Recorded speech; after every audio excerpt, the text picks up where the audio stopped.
Now let me give you a list. The United States, Italy, India. What do these three countries have in common? They've all been victims of China's conspiracy theories regarding the origins of the virus. China has blamed all of these three countries for causing this pandemic on different occasions. And now it has found a new target, Australia. The Chinese state media is suggesting that Australian imports at the Hunan wet market could have brought this virus to China. Here's more. The news of the Pfizer vaccine rollout in the UK has cheered sentiments across the world.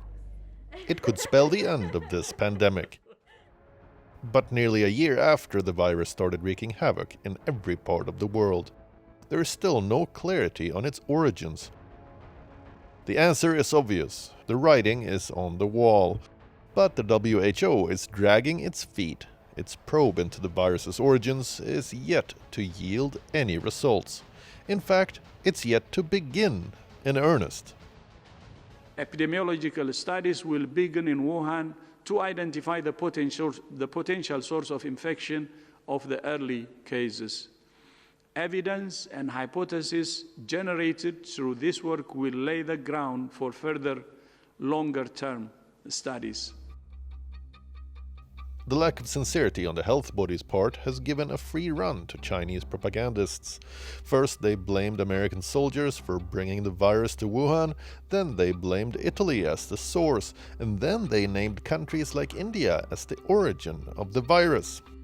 The so-called scientists from India who made the claim have since retracted their study report. In the meantime, the Chinese state media has found a new target: Australia. On Sunday, China's mouthpiece Global Times released this so-called investigative report.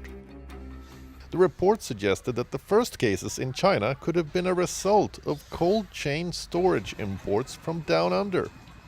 The Global Times says that stores in the Hunan seafood market sold imported cold chain seafood before 2019.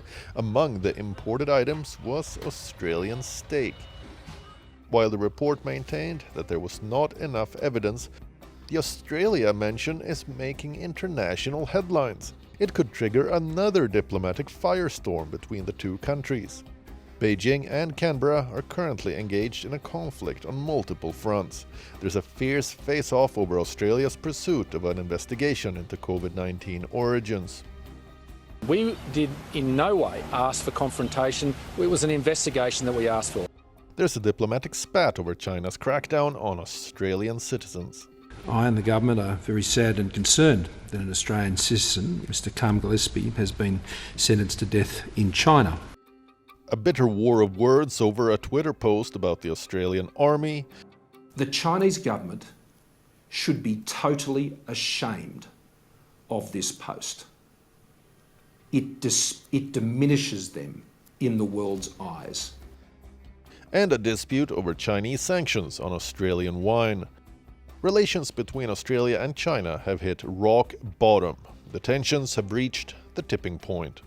Now, by suggesting that Australia could be behind the pandemic, the Chinese regime may have hit the final nail in the coffin of bilateral ties. Bureau Report, WION. World is one. Thank you for watching Gravitas on WION's YouTube channel. If you want to stay up to date with what's happening around the world, then subscribe to our channel and don't forget to like and share. Thank you very much for watching WION. World is one.